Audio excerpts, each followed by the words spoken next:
Why is my notebook brown?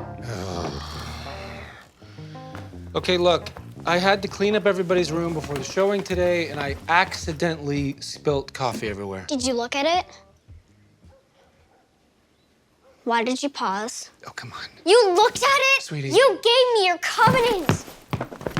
You still have my covenant. Do you even know what it means to give someone your covenant? Do you?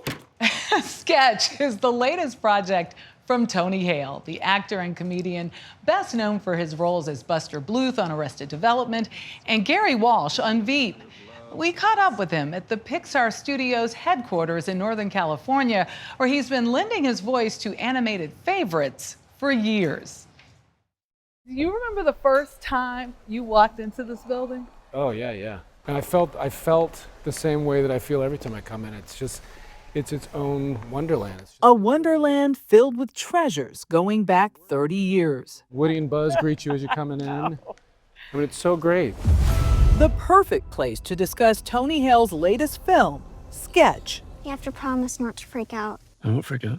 You say it's like a mix of Inside Out, Jurassic Park. Yeah. I say it's a mix of The Goonies and Stranger Things. Ooh, that's a nice comp. I'm gonna be using that. Sketch is all those things, while also taking a look at a family in grief.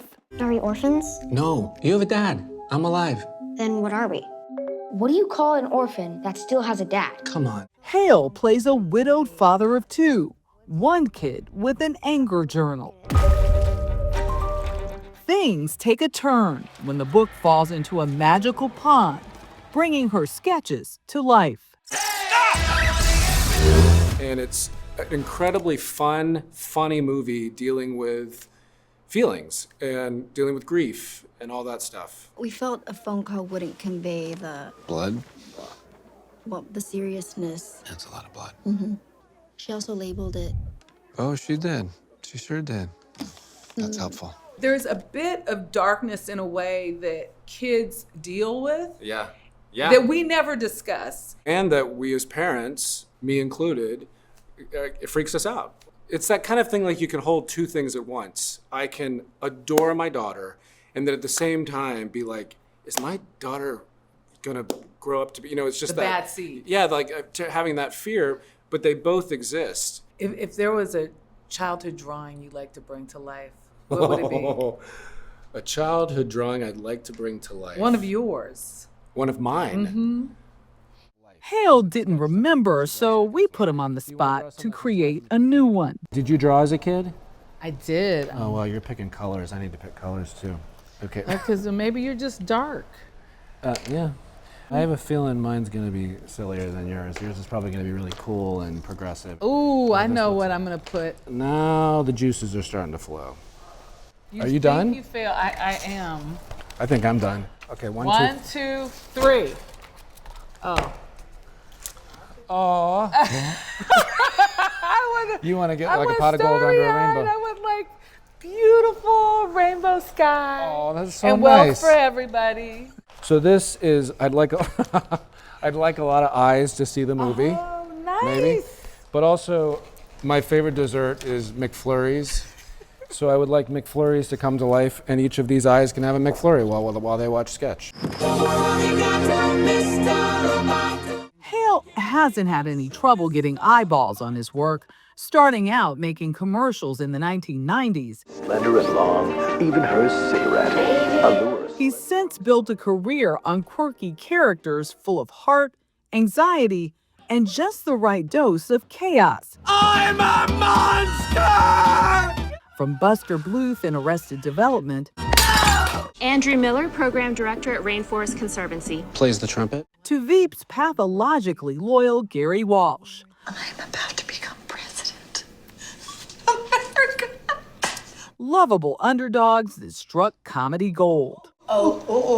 Your nose is bleeding. You're bleeding. Can we pause? There's something. Oh, really? All a bit like the off-screen guy looking out for you on screen. That's the Veep in me.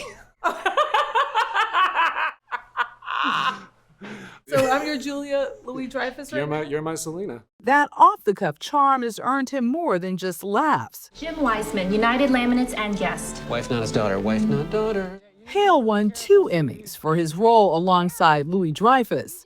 The first came in 2013. And you know what was so special about that moment was there was a theater that I grew up in called Young Actors Theater. And it was such a safe space, and it was just judgment-free and could be silly and stuff. And when I got my Emmy, I was able to thank the director and the musical director at that theater. That really was special. Mama's all alone. And while his physical comedy often steals the show, No. I am not a toy. I'm a sport. Hale's voice roles are just as memorable. I was made for soup, salad, maybe chili. There was Forky in Toy Story 4. Woody, how'd you find me? And Fear in Inside Out 2. Are we in a dream right now? Please, can somebody pinch me? Oh, definitely awake. I used to have a big insecurity about my voice growing up. Me too. Did you? Yes. And Hated my voice. oh, same. Hated it. I'd be very nervous because most of comedy with me was physicality. So when you just have a microphone and it's just their voice, I was like, oh, how's this gonna work?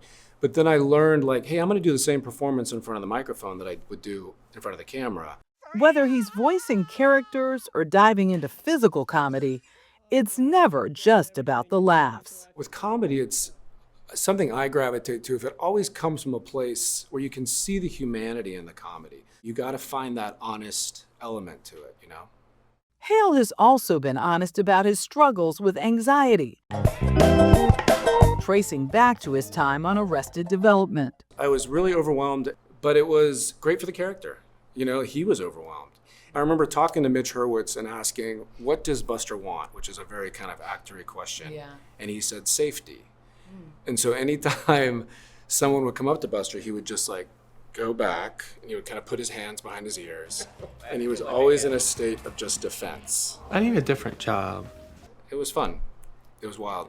So what has carried through past Arrested Development to today? Getting a sitcom was my big thing. And then I got it, and I remember it didn't satisfy me the way I thought it was going to satisfy me. Really? Yeah. And I realized after, when I kind of got back into therapy, that I hadn't been present for most of my life. I don't know if that was because of anxiety or if that was because of whatever. And it's that thing that if you're not practicing contentment where you are, you're not going to be content when you get what you want. That is beautiful. And hard. And I feel like that was a large part of my journey, like kind of waking up from getting out of my head a little bit. I tell you, he's one of the most down-to-earth, that sounds so cliche, but regular Joe, brought his friends from high school because he's still in that pinch yourself kind of moment with Pixar. Yeah. Loves it. I have to mention August 6th is when Sketch comes out and he's reprising his role as Forky for Toy Story 5. That's fantastic.